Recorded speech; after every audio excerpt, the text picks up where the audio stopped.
Hi everyone, this is Adam Klein, Global Graduate Director, Faculty Member at New Ventures West, and this is episode 3 of our podcast, Stepping In, a podcast where we look at how integral coaching can address some of the most pressing issues we face as individuals, as communities, and as stewards of our planet. Today I'm joined by Director of Communications Joy Mazzola and our special guest, Anamaria Aristizabal. Anamaria is joining us from Bogota, Colombia, where she lives, and her background is in the field of social innovation. She has an undergraduate degree in biology and an MBA and master's in environmental management, both from Yale. Welcome, Anamaria. Thank you, Adam. It's great to be here. And today what we're going to be talking about is what does integral coaching have to say or have to do with the social issues of our day? Social justice issues, all of the sort of crises that we read about in the news. What is it that integral coaching can do to help support what's happening in our world in a really tangible and on the earth kind of way? And so one of the reasons we're having Anamaria here is because of her background in social innovation and all of the fabulous things that she's been up to in her life thus far. Thanks, Adam. I'm delighted to join you in this great conversation. So to get us started, we can just start with that question and kind of see where it goes. How would you respond to the question of what does integral coaching have to say or respond to the social issues of our day? Well, that's a gigantic question. Thank you for bringing it up. The first thing I would say is that at the core, integral coaching is about alleviating suffering. Just like the big crises, social, environmental, and economic crises that our countries and our world are facing. And the way we solve these crises has everything to do with our level of development and our level of consciousness. So the more we deepen our development and the more we have access to our inner resources and our outer resources and our ability to have compassion and have self-generation, we can respond more effectively and, as integral coaching says, bring our whole self to life and to these issues so that we don't just provide a quick fix, some kind of technical solution that will just calm us for a brief period of time, but actually an adaptive solution, an adaptive response to what's actually needed long term. So that would be my first take. Yeah, that's great. And you said, that what you said was so beautiful, and there's a lot of pieces to it. So starting with this notion of levels of development or levels of consciousness, can you say a little bit more about what you mean about that and how that corresponds to the idea of, for instance, responding to racial injustices in our world?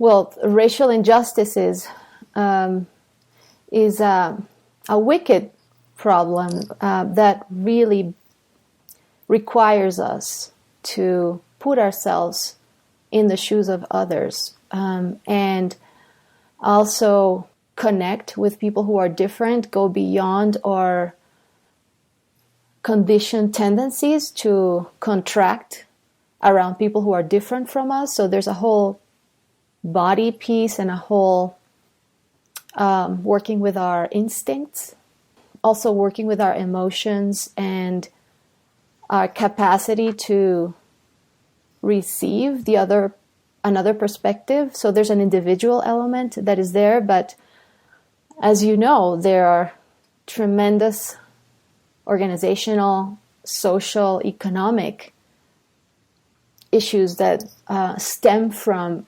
these instincts and from this sometimes inability to accept and commune with the other in spite of differences.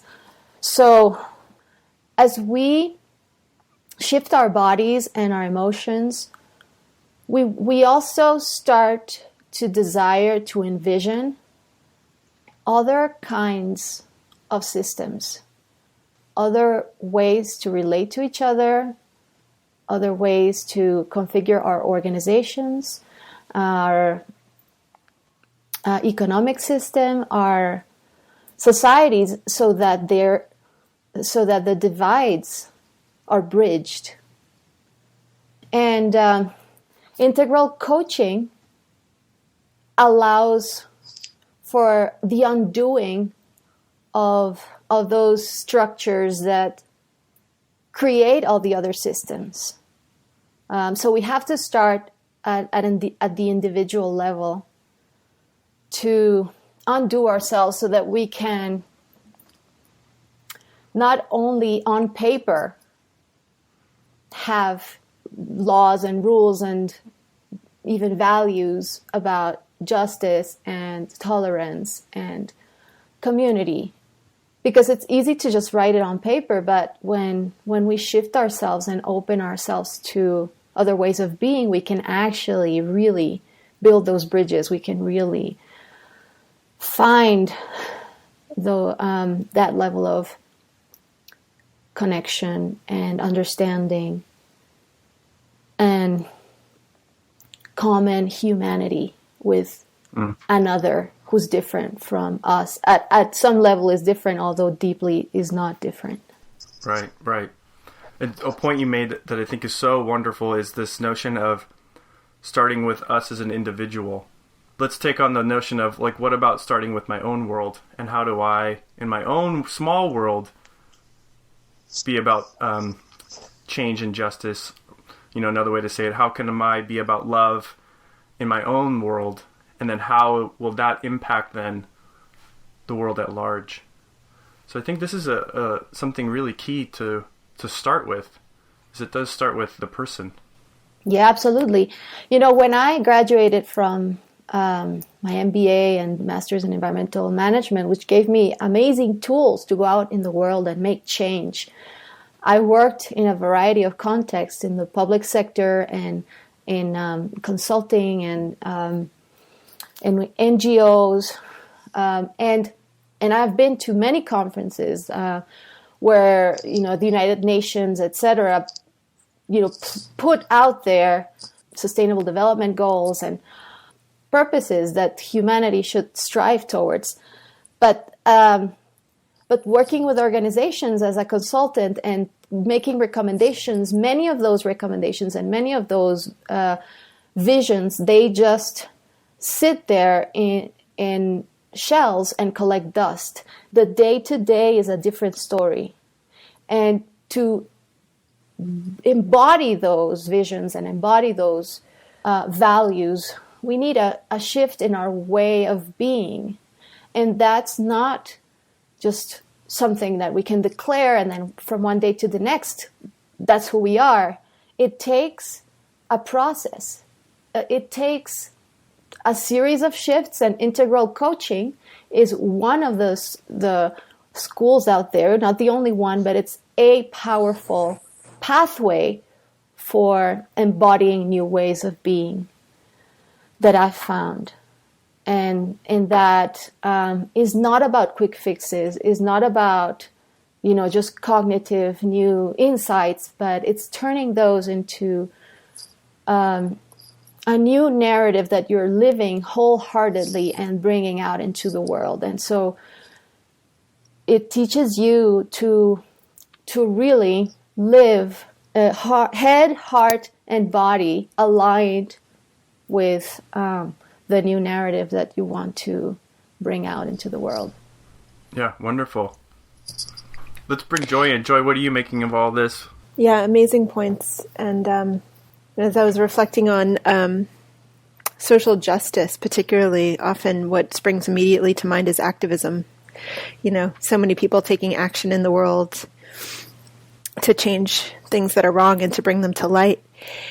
And but what occurs to me in that, and this is kind of speaking to Anna's point about, you know, the individual and kind of coming to what's true and most powerful for us, is that we can't all be warriors. We're not all built that way. And so, you know, while the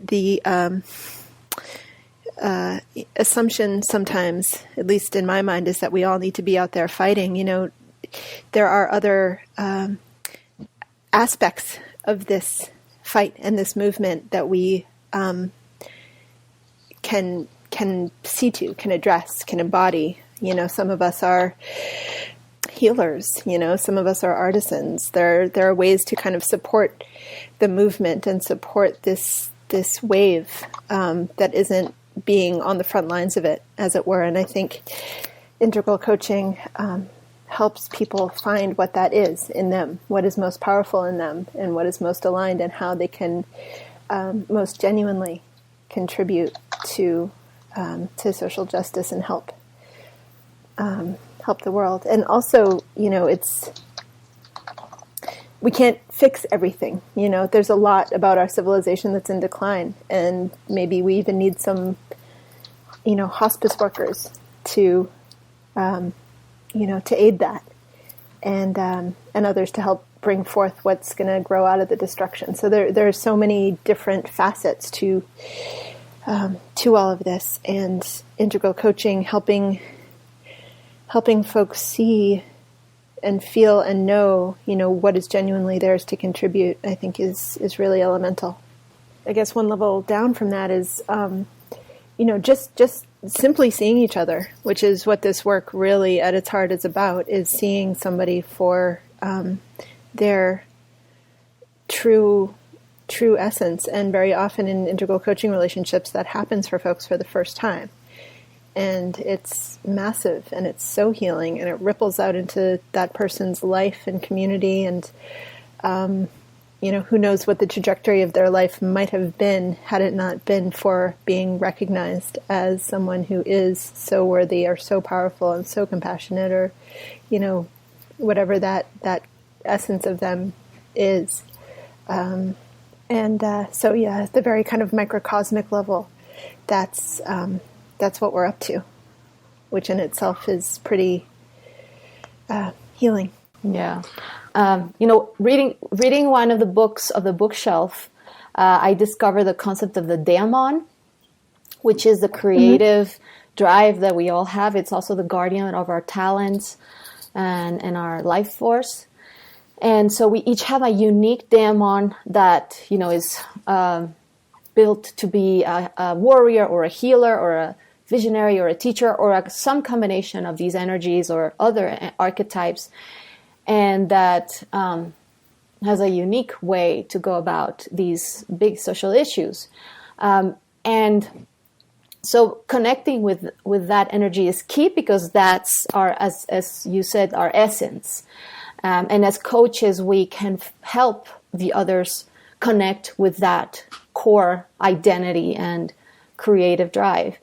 And if we want to make an impact in the world, there's this other entity that I've been playing with in my book called the Circle of Sages, which is to imagine that wherever you want to make change, it's like a territory that has its own wisdom circle. It has rules and ways of doing things and traditions, etc. So you don't just go and colonize, like what often happens, that you don't really listen to what needs to happen. What's, using an ecological metaphor, you just plant some exotic seeds and disrupt the ecology of that place. When you have more space within yourself, which coaching helps you have, more ability to listen both to yourself and to what's going on around you, you can go into a very complex situation and listen to what this metaphorical wisdom circle has to say of what's needed, what's really needed. Even though you have a very strong daemon, like to nurse or to take care or to heal, let's see what's really needed. Maybe these people don't need to be rescued in this particular way, but actually what they need is to be empowered and to learn how to fish. So by attuning ourselves more to those contexts that we want to serve and listening to the voice of wisdom of those contexts, we can be more effective and have more long-term solutions, as opposed to just, this is my heroic thing that I'm going to do, without really listening to what's needed. No, yeah, that makes a lot of sense. And what's the book that you read that has that in it?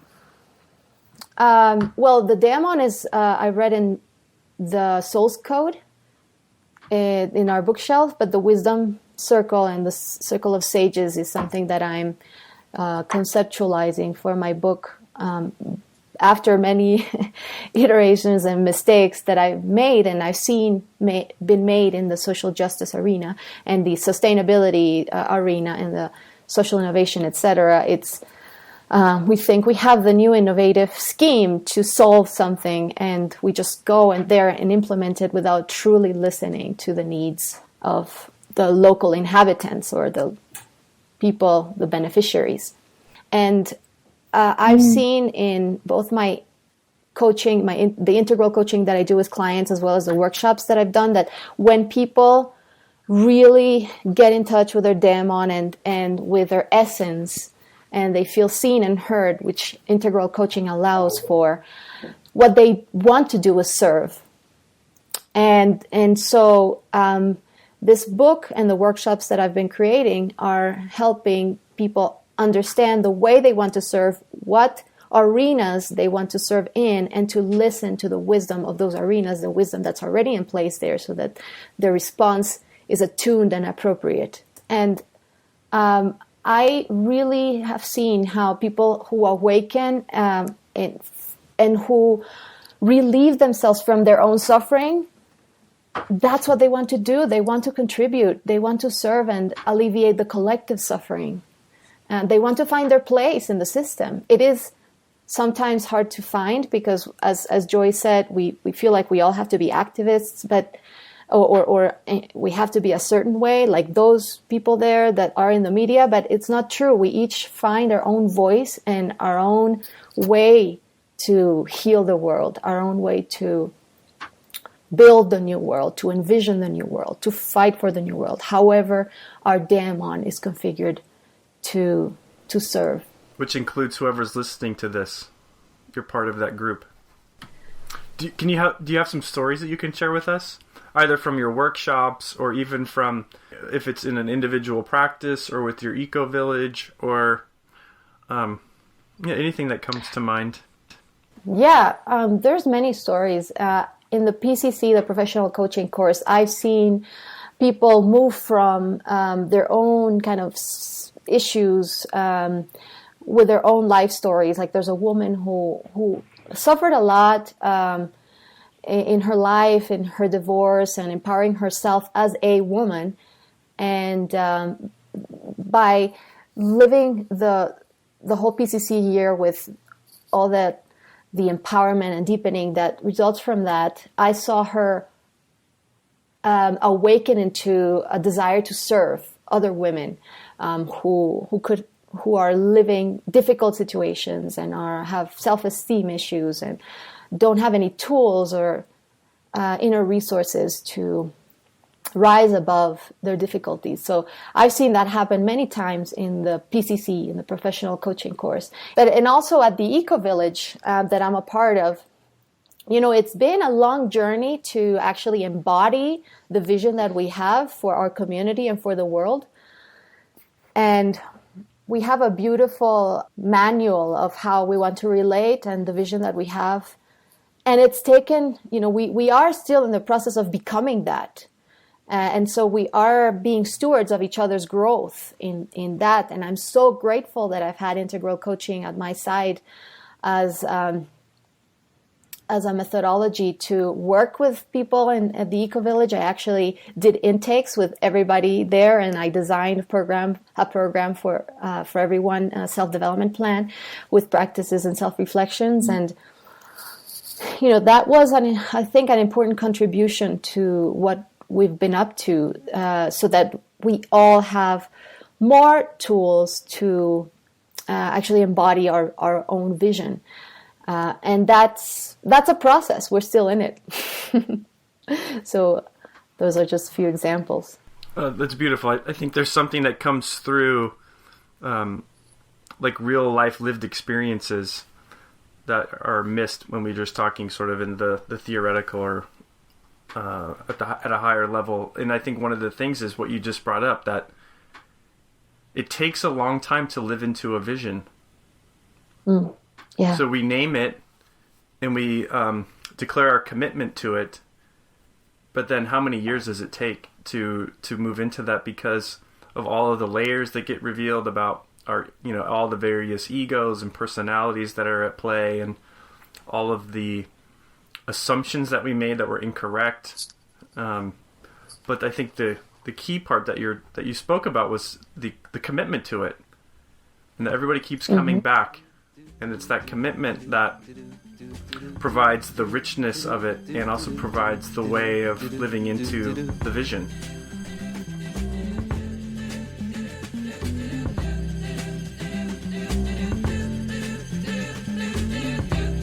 This is Adam Klein, Global Graduate Director and Faculty Member at New Ventures West, and I've been joined by our Director of Communications, Joy Mazzola. Our special guest has been Anamaria. This has been another episode of the podcast Stepping In. Please spread the news by sharing this episode on social media, and let us know what you think by emailing us at steppingin@newventureswest.com. Until next time, take care.